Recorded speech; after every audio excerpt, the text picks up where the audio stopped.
안녕하십니까? 드디어 현대산업개발이 지긋지긋한 아시아나항공 인수 이슈로부터 해방되었습니다.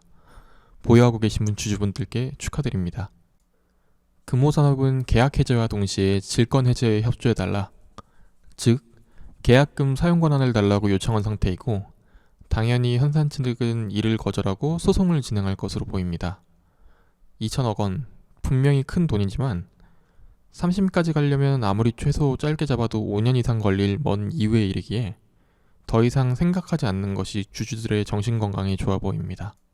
가장 큰 리스크가 사라졌으니까 오늘은 좀 진득하게 가치평가를 해보겠습니다.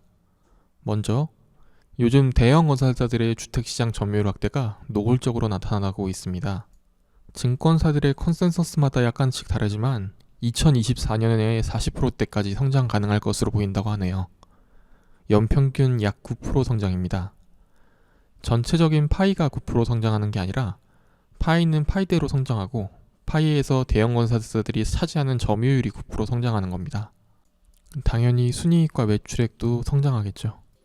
현재 정부는 올해 7월을 기점으로 주택 공급을 확대하는 정책으로 급선회하고 있습니다. 당장 수도권에 아파트 127만 호를 공급하겠다는 계획을 발표했고요. 주목해야 할 것이 7월 동향입니다.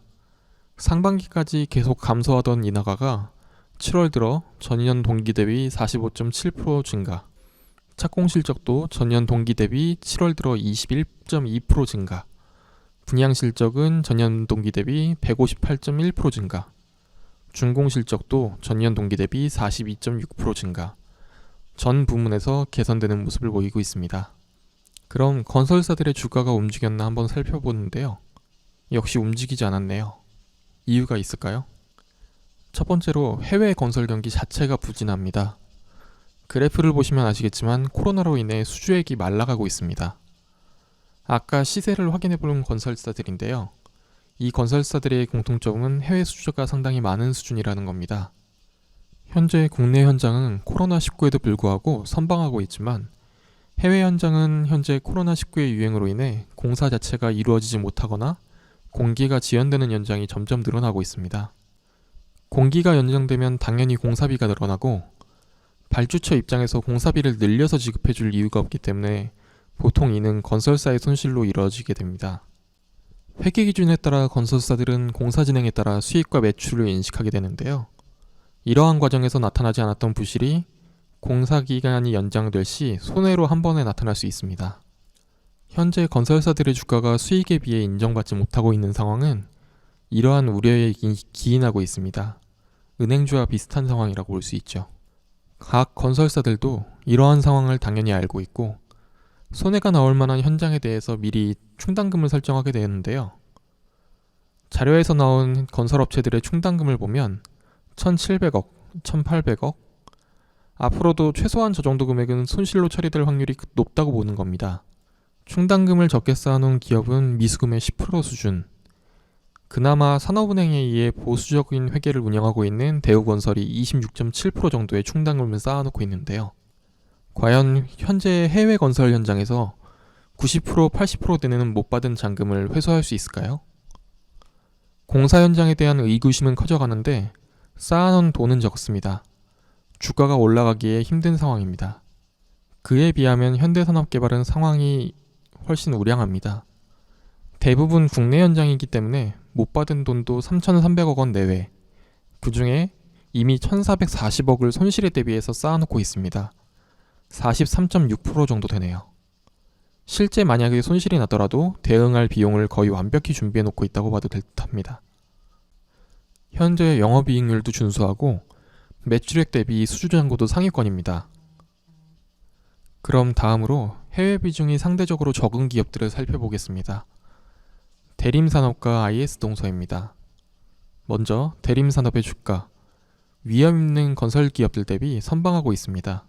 총 매출의 80% 이상이 국내에서 인식되고 있기 때문인데요. 현대산업개발은 대림보다 이 비중이 더합니다. 영업이익의 약 95%가량이 국내에서 인식되고 있고 충분한 충당금을 적립해 놓는 상황이기 때문에 다른 건설사들처럼 디스카운트를 받을 요인이 전무합니다. 그럼에도 불구하고 주가가 부진했던 건 아시아나항공 리스크, 그리고 1, 2분기 입주 물량 급감으로 인한 실적 부진이 영향을 미쳤기 때문입니다. 3분기부터는 보시다시피 입주 물량이 회복되는 시기입니다. 얼마 전 IS 동서 리포트를 보고 현산에 그대로 대입해 보려고 자료를 가져왔습니다.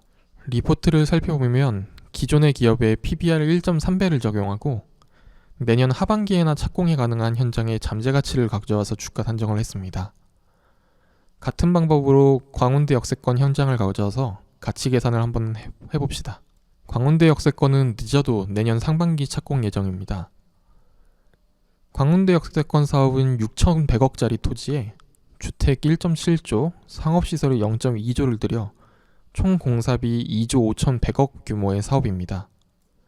토지 매입 후 사업이 몇 년간 딜레이 되면서 얻은 토지의 시가차익, 그리고 얼마 전 용적률이 상향되면서 얻을 수 있을 것으로 보이는 시세차익 다 무시하고 업계 평균 순이율 25% 정도를 적용하면 분양액가는 약 3조 2천억 원, 순이익은 대략 8천억 정도로 계산됩니다. 이를 위에 IS 동서 리포트처럼 주식수로 반영하면 주당 현장 가치는 12,138원, 양심있게 2로 나눠서 반영하셨으니까 저희도 마찬가지로 2로 나눠서 반영합시다. 6,069원이네요.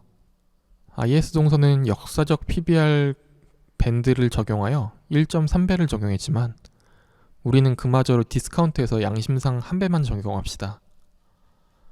아시아나 인수한다고 소문났던 2019년 4월 이전의 역사적 PBR 수준을 보면 최소 라인이 0.8배에서 1배 사이입니다. 그 결과 현재 현대산업개발의 목표 주가는 47,563원 정도가 나오네요. 용산병원 부지 개발, 광주 직동 물류센터 개발, 파주 서패동 도시개발 사업 등 미리 땅을 사놓고 기다리는 사업들도 몇 개나 됩니다. IS 동서의 목표 주가는 54,000원입니다. 보통 현재 주가가 목표가보다는 낮으니 현재 시점으로 할인율을 계산하면 목표 주가 대비 약 23% 정도 할인을 받고 있습니다. 아까 산정한 현대산업개발의 목표가가 47,563원이니까 23% 정도를 할인해보면 현재 주가는 36,623원 정도는 나와야 하네요. 금요일 종가 기준으로 현대산업개발의 가격이 24,750원이니 48% 정도 상승해야 겨우 레포트 대비 받고 있는 평가 수준까지 도달할 수 있게 됩니다. 이 가격도 과하시다고 생각하시는 분이 계실 텐데요. 아까 언급했던 파주 서패동 땅 하나만 확인해 보겠습니다. 이게 2003년에 매입한 건데 평당 100만원에 매입한 땅입니다. 장부가 1,500억 원이고요. 2018년 나온 기사에 보수적으로 잡아서 4,500억 정도의 시가로 평가되었던 땅입니다. 이게 2년 동안 올라서 요즘은 못해도 1조는 할 겁니다. 현대산업개발 시총이 대략 1조 6,300억입니다. 그것도 어제 5% 올라서요. 서패동 땅 한 군데만 개발하더라도 시가차익만 8,500억입니다. 목표 주가에 대해서 누군가는 비웃을 거고 누군가는 한국 시장에 이렇게 저평가받는 기업 많다고 이야기하시겠지만 개인적으로 주식시장에서 이런 기업 이렇게 싸게 살 수 있는 기회는 몇 번 안 온다고 생각합니다. 모두 성공 투자하시기 바랍니다. 감사합니다.